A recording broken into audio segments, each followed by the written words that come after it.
Hello, boxing fans around the world. Thanks for joining me once again here on Talk and Fight for another episode of the Boxing News Today. And today it looks like we've got some headlines out of Ireland. I don't know where you are in the world or what time it is in the day for you, but at the moment it's St. Patrick's Day. So let's start off with a couple of stories on behalf of our friends in Ireland. Someone who's transplanted himself to America and is being coached by Freddie Roach. Callum Walsh proved himself in the ring with another impressive performance on St. Patrick's Day Eve. Dana White's latest Irish project looked very much at home in the spotlight as he defeated Wesley Tucker in his first fight on the East Coast. Although the American was a replacement for Leonardo Ruiz, he came into the fight with 15 wins and 9 knockouts to his name and was deemed to step up for an early day 22-year-old. Not to mention the Cork light middleweight hopeful had to deal with the step up and the pressure of topping a UFC Fight Pass broadcast bill at the 6,000 person capacity Agganis Arena. The LA-based Munster man took both in his stride, embracing the support and attention and taking Tucker to school on the University of Boston grounds. As I said, the Freddie Roach-trained Irish fighter dominated from start to finish, breaking Tucker down without breaking a sweat to register a 5th career stoppage. Tucker, however, looked solid and capable, if much smaller from the off, and was trying to land counter rights in the first half of the stand. But however, the American was soon forced into a shell as the assured and authoritative Cobh native landed a perfect timed uppercut to the midriff. Walsh began to move through the gears somewhat and without breaking sweat picked his shots around a tight guard.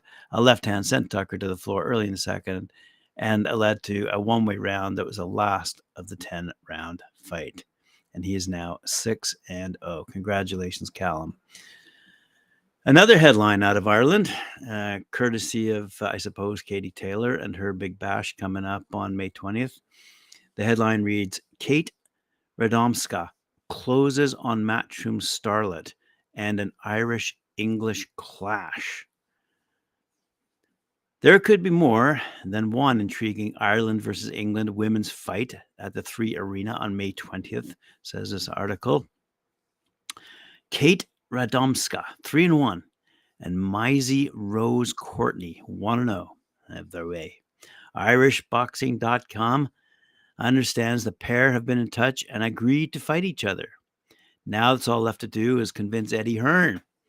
Although rumors suggest the matchmakers at Matchroom like the fight and see it as ideal for the massive Katie Taylor homecoming card. If it was to be made, it would join main event Taylor versus Chantel Cameron and Dennis Hogan versus JJ Metcalf on the list of Ireland versus England bouts on the DAZN broadcast. Dublin Docklands hosted card. Radomska, who rumor also has on the verge of a European title fight, was initially linked to a historic bout with Christina O'Hara McCafferty. The Waterford flyweight and Belfast minimum weight have been heavily linked in recent times. Indeed, they have both mentioned each other and discussed a possible Irish or BUI Celtic title fight.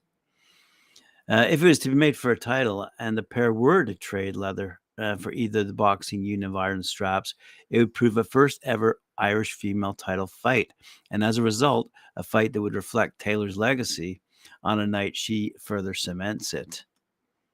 However, it's believed that Delsey Pole is closing in on a fight with the Matchroom novice. The Londoner outpointed experienced Hungarian Judith Hubach when she debuted at Wembley Arena back in October. Tonight, the 22-year-old takes on Abukra Al-Kazi, the game Spaniard, who has a habit of drawing with prospects on the next-gen card over Newcastle.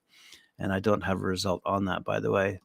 Anyway, kickboxing convert Radomska is scheduled to fight on April 8th on the Waterford Ring Kings card. The 32-year-old lost a close fight with the always game and bigger Gemma Ruig last time out and will be looking to get back to winning ways. have her hand raised at the WT Arena and learning on-the-job entertainment. The entertainment just find herself on the historic Taylor homecoming card against a high-profile Matchroom starlet. Right, moving along. Speaking of Eddie Hearn, my pal Charles Brunn over at BoxingNews24.com has this to say. Matchroom promoter Eddie Hearn saw red on Thursday in response to Golden Boy CEO Oscar De La Hoya dumping on him for matching Canelo Alvarez against John the Gorilla Ryder instead of the tough opposition.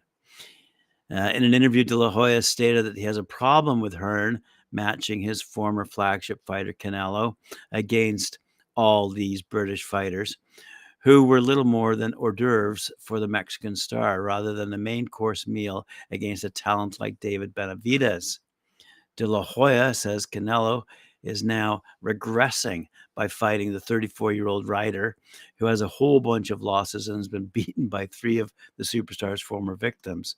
Some would argue Canelo is desperate for a win, wanting to keep up his career above the waterline after his dreadful performances last year against an old washed Gennady Golovkin and Dmitry Bivol.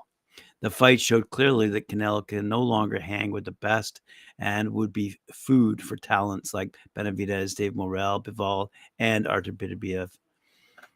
With Hearn being from the UK, he not surprisingly views that Ryder as a great choice for Canelo, as the Gorilla is a household name over there, and the British fans are arguably more tolerant of fighters that are beaten many times than US fans. An example is Brits still craving to watch the old journeyman Derek Chisora, a simple ham and egger heavyweight with 13 losses on his resume, a guy that many losses wouldn't make on US television for a main event. It's not happening. He has to take this fight if he wants to maintain his belts, said Eddie Hearn to Fight Hub TV, explaining why he's matching Alvarez against John Ryder rather than fighters that fans want him to see fighting. Billy Joe Saunders unification, Caleb Plant, an undisputed fight, and Dmitry Bivol, Hearn continued. Oscar De La Hoya said, "They're stupid taking that Bivol fight. That's such a tough fight. They're idiots. But all of a sudden, he's taking easy fights?"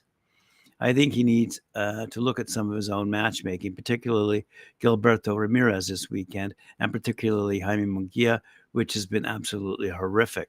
When people speak with emotion and anger, they ignore the facts, said Hearn, who was clearly speaking with anger and ignoring the facts that he's been matching Canelo against a lot of weaker opponents like Ryder, Billy Joe Saunders, Rocky Fielding, and Callum Smith, instead of the Mexican monster David Benavidez.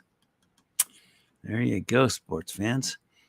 Charles Brunn also had this to say regarding the Tyson Fury fight against Alexander Usyk, and it came courtesy of Lawrence Okolie.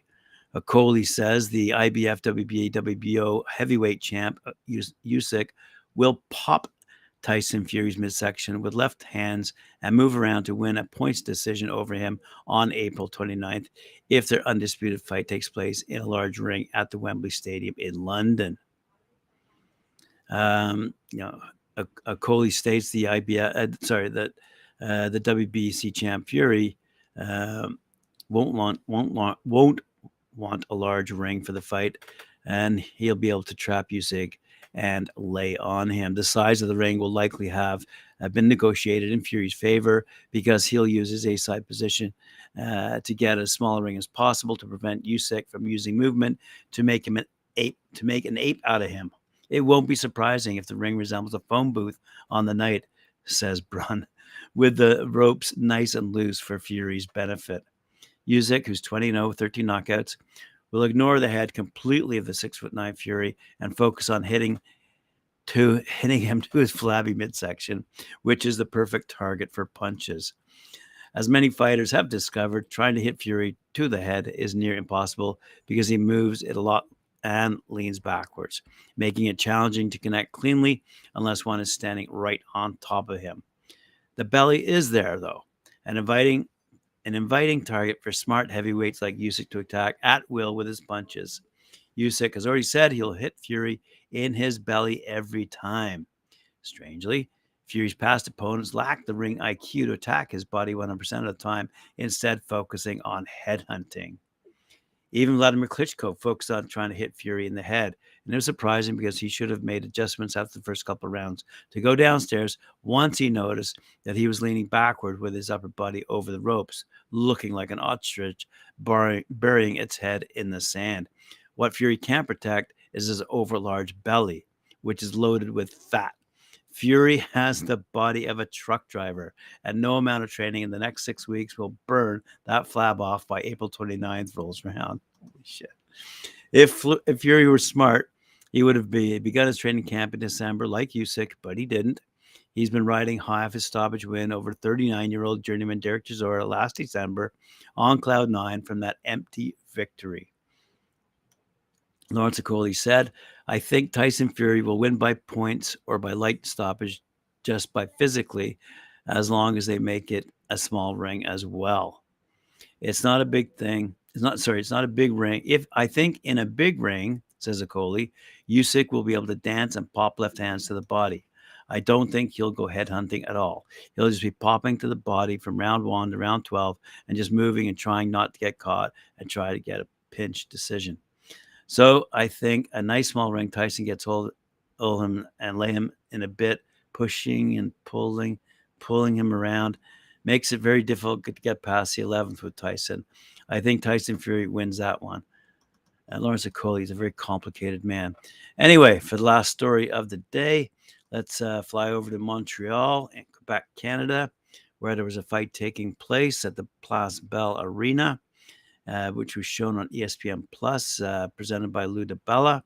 And in that fight, we not only saw Canadian Jessica Camara lose to a very spirited Mexican fighter who absolutely clobbered Camara, but we also saw 40-year-old former W8 World and WBC Silver Light heavyweight champ Jean Pascal, looking his age, and losing to the IBF Intercontinental Champion Michael Eifert in an IBF eliminator. In this main event, as I said, Jean Pascal, who's 36-7-1, 20 knockouts, originally out of Haiti, fighting out of Laval, Quebec. He lost to the Intercontinental Eifert, who's now 12-1, fighting out of Germany in their world title eliminator. Super much discussion about the fight, but in the 12th and final round, the crowd started chanting for Pascal, who looked like he needed a knockout. He rallied in the final minute, outlanding Eifert to the delight of the crowd. Referee Martin Forrest had an easy night with a few clinches. Scores were 118, 110, 115, 113, and 117, 111, with this rider scoring at 116, 112, and this rider being Ken Heisner out of BoxingNews24.com. Let's have a quick look here. Other battles. Mathieu Germain out of Quebec also won a close decision over Steve Wilcox, fighting out of Hamilton, Ontario, over 10 rounds for the vacant IBF Intercontinental Superlight title. Let's see if they had the Camara. Yes, they do. Superlight Jessica the Cobra Camara, now 10-4, out of Montreal, was stopped by Carla Zamora, 10-9-1, fighting out of Mexico in the 4th round. In that 4th round, a barrage of punches from Zamora had Camara in trouble and not fighting back, and calling a halt to the fight was referee Forrest.